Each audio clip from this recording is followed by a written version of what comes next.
Hello everyone, I am Dr. Pallavi Gupta. I will teach you healthcare law.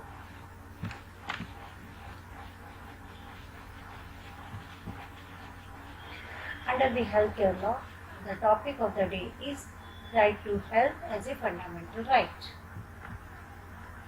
The subheadings of this topic is meaning of health, right to health and its dimensions, role of United Nations and its various agencies, role of international conventions on right to health under the Constitution of India, why we need right to health as fundamental right, role of judiciary for the extension of Article 21 to include right to health as a fundamental right.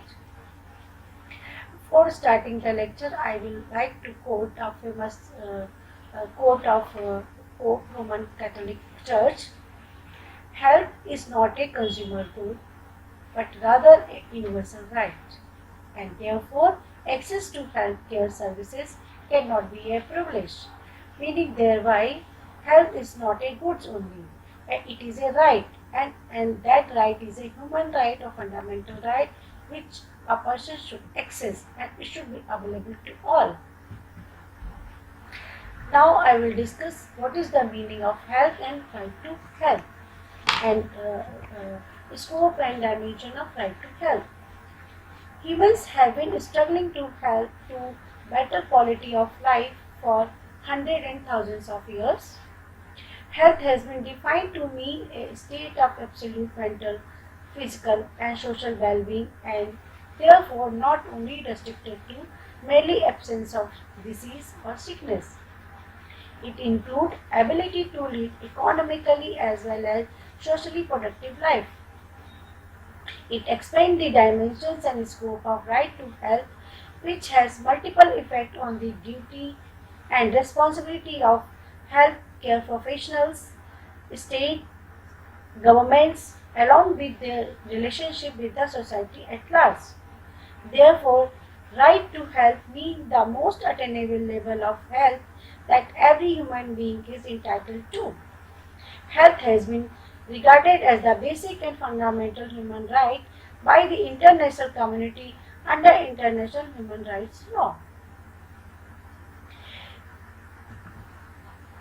The origination of the right to health breaks as a 1946 when the United Nations has actively involved in promoting and protecting health worldwide. The, Universal Declaration of Human Rights 1948 says that everyone has a right of living which is adequate for the health and well-being of himself and his family. It includes not only the food, clothing, houses, but also medical care, necessary social services and social security. International Convention on Economic, Social and Cultural Rights 1966 include mental health also in the right of health as well the physical right. WHO, the agency of United Nations, is focused and advocated on the primary healthcare strategy, and it says that the top priority for WHO is to achieve highest attainable for right to health for all. WHO says that right to health is a fundamental right of every human being, without any discrimination and without any financial clutches. Now I will discuss what is the status of right to health under the Constitution of India. Directive principle of state policy, it indirectly says about right to health of the person under various articles.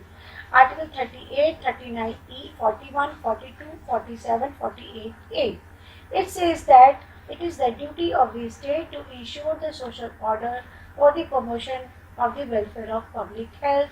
They should take care of the health of the worker. They should take care of the health of sick person, disabled person, old age person, infant, and the mothers who are working women, and it is also a primary duty of the state to provide human condition to the worker at their place.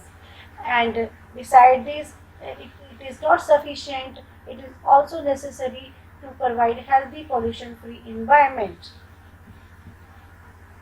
Now the question comes, when the constitution is talking about this much, why we need right to health as a fundamental right? Because although we have, it is a constitutional right.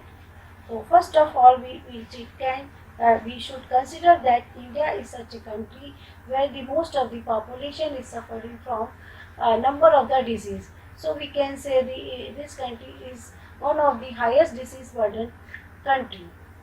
Since preamble of the constitution says that India is a welfare country, but it is not in a real sense. In somewhere it is found.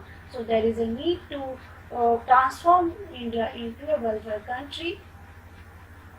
Only it is not sufficient the health services are provided. The health services which is provided by the hospitals, it should be quality health services and their transparency should be maintained. And the medical treatment which is provided by the state or by the hospitals, it should be available to all without any discrimination, and it should be the cost of the medical treatment should be like that, it should be affordable by all. We have right to life under Article 21, but it is not talking about much what is the meaning of life. It is the judiciary which explained the Article 21 to include the patient's right as a right to privacy, right to access the medical record, right to attend the relatives, a right to refuse treatment also if patient says, if a patient feels at any time that particular medical center is not providing adequate or treatment to them. So patient must be having right to refuse to take the treatment by the particular medical center. Besides this, it is the right of the patient at every stage, doctors or medical professionals to take their consent. Since directive principles of the state policy is not guaranteeing right to health as a right by the court, because it is not an enforceable right. So it is the judiciary which come forward to consider right to health as a fundamental right under the Article 21. Though right to health has not been expressly identified in Article 21, still Supreme Court of India declared right to health as fundamental right by taking reference of International Convention and provision of directive principles. Since India is a party to the various international convention, therefore Supreme Court held in various cases that the Article 21 of the Constitution of India in relation to human rights has to be interpreted in conformity with international law.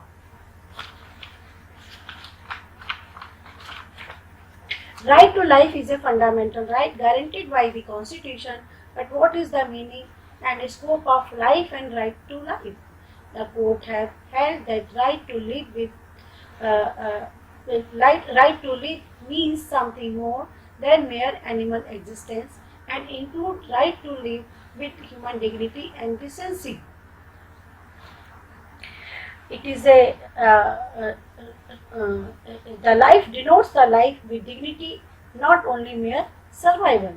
The court, which is the apex court in India, has played a decisive role in realization of the right to health by recognizing the right as a part of fundamental right to life and issuing suitable directions to the state authority for the discharge of their duties in number of the cases. I will take up some case laws which are important to clarify that how right to health become as a fundamental right under Article 21. Let us take first Bandhua Mukti Morcha case. Under this case, Supreme Court has recognized the right of the workers and their right to basic health facilities under the Constitution as well as under the international convention to which India is a party. The court widened the scope of Article 21 of the Constitution, held it is a fundamental right of everyone in this country. Right to live with human dignity under Article 21 derives its life brief from the directive principle of state policy, particularly under Article 39, subclause E, F, Article 41 and 42. It must include protection of the health and strength of workers, men and women, and children against abuse, opportunities and facilities for children to develop in a healthy manner and in condition of freedom and dignity,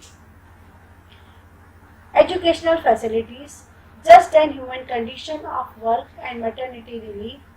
These are the minimum requirement, basic requirement which must exist in order to enable a person to live with human dignity.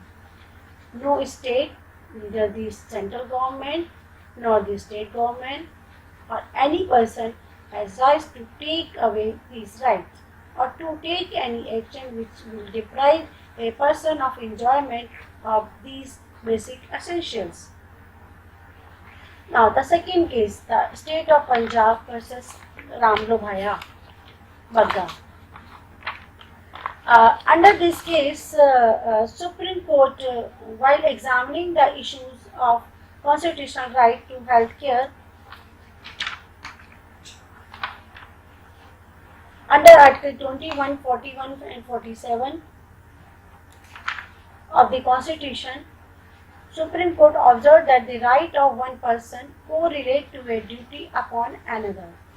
Individual, employer, government or authorities hence the right of a citizen to live under Article 21 cast an obligation of the state. This obligation is further reinforced under Article 47. It is for the state to secure health to its citizens as its primary duty. No doubt the government is rendering this obligation by opening government hospitals and health centers, but to be meaningful, they must be within reach of its people and of sufficient quality. Since it is one of the most sacrament and valuable right of a citizen, and equally sacrament and valuable right of the city of the state, every citizen of this welfare state looks toward the state to perform this obligation with top priority, including by way of allocation of sufficient funds.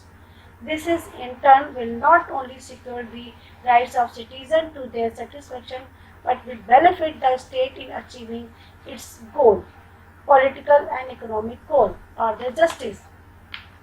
So therefore, the court has recognized that maintenance of health is a most imperative constitutional goal whose realization required interaction of many social and economic factors. In the Paschim Banga case, Paschim Banga Khet Mazdoor Samiti versus the state of West Bengal, in 1996, government highlight the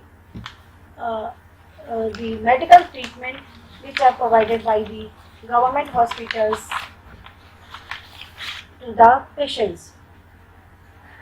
Supreme Court, while widening the scope of Article 21 and government responsibility to provide medical aid to every person in this country, held that in a welfare state, the primary duty of the government is to secure the welfare of their people. Providing adequate medical facilities for the people is an obligation undertaken by the government in a welfare state. Article 21 imposes an obligation on the state to safeguard the right of life of every person. Preservation of human life is of paramount importance. The government hospitals run by state are duly bound to extend medical assistance for preserving human life. Failure on the part of government of a hospital to provide timely medical treatment to a person in need of such treatment result in violation of his right to life, guaranteed under Article 21. The petitioner should therefore be suitably compensated for the breach of his right guaranteed under Article 21 of the Constitution. Now, regarding the hazardous drugs which are available in the market, Supreme Court has taken some action regarding this, and it was in the case of Vincent versus Union of India.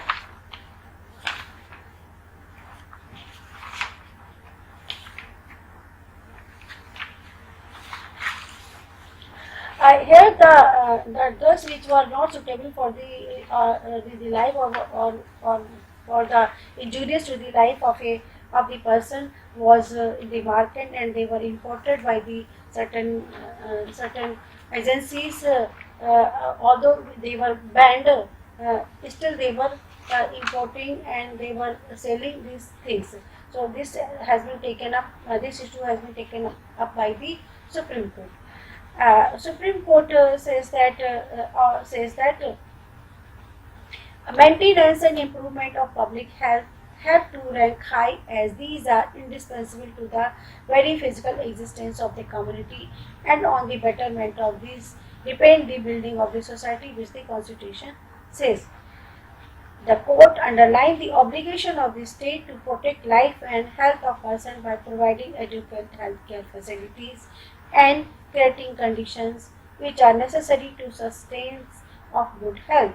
The judiciary has not only recognized the right to health as a basic component of the right to life, it has also issued directions to the government or other appropriate authority to take steps toward fulfilling of its obligation of protecting human life and promoting public health. Supreme Court has given directions for banning the import and manufacture, sale and distribution of the drugs which are banned by the Drugs Consultative Committee, and for cancellation of all license authorizing all such drugs.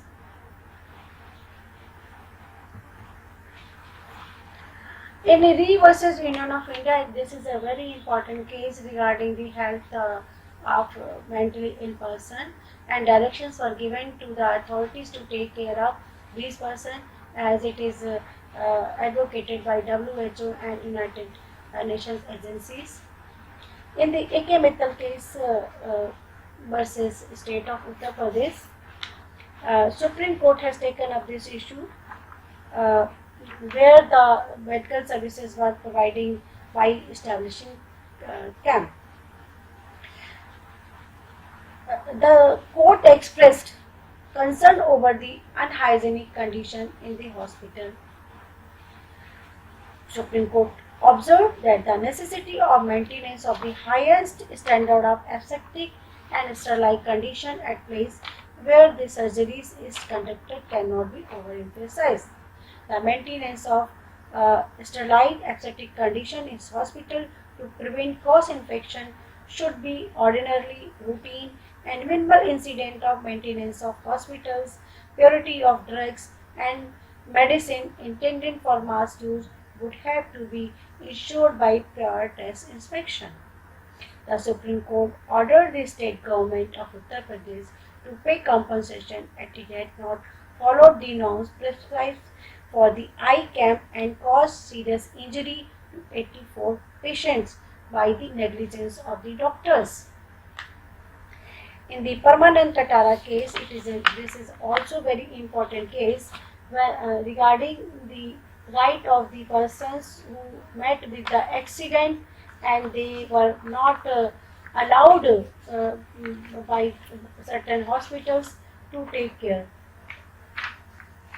In the Permanent Katara case, the Supreme Court not only cast an obligation on the state to protect the life of the citizen, but also lays down an obligation on the health professional to protect the life of accident victims. Through its judgment, Supreme Court ruled that every doctor, whether at a government hospital or otherwise, has the professional obligation to extend his services with due expertise for providing life. No law or state action can intervene to avoid or delay the discharge of paramount obligation of the doctors, which is cast upon the member of the medical profession by taking oath. The court has laid down the number of the guidelines to follow by the doctors when an injured person approaches them.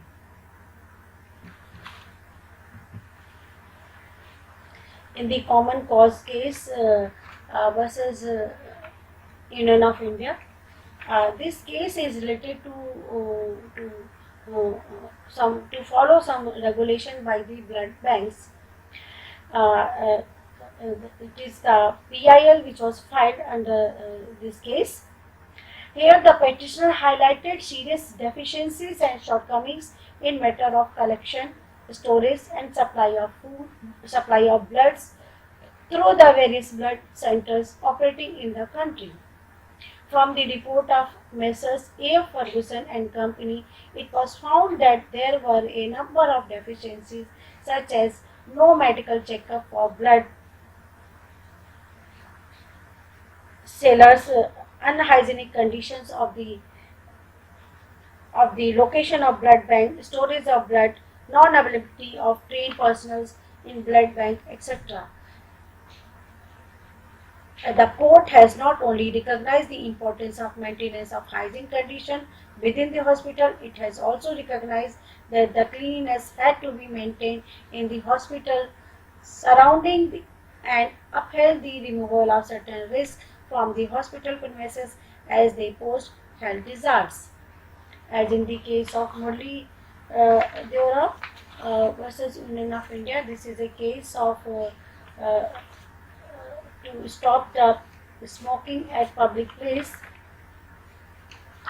In this case, the Supreme Court has taken up this issue by saying that right to health is recognized under Article 21 of the Constitution and held that smoking is injurious to health and banned smoking at public place. The Supreme Court further held that passive smoking in public place is indirect deprivation of life without any process of law. The Statement of Object and Reasons of the Cigarette Regulation of Production, Supply and Distribution Act 1975 and the Cigarette and Other Tobacco Products Prohibition and Advertisement and Regulation Bill 2001 intend to protect the environment and control the pollution. The bench in this case, Supreme Court laid down that no one should go for passive smoking in the public place. In the case of Mr. X versus Hospital Z, in this case, two fundamental rights was in conflict: right to privacy and right to life. And here in this case, right to life was prevailed over the right to privacy because right to privacy is not an absolute right. In this case, Mr. X was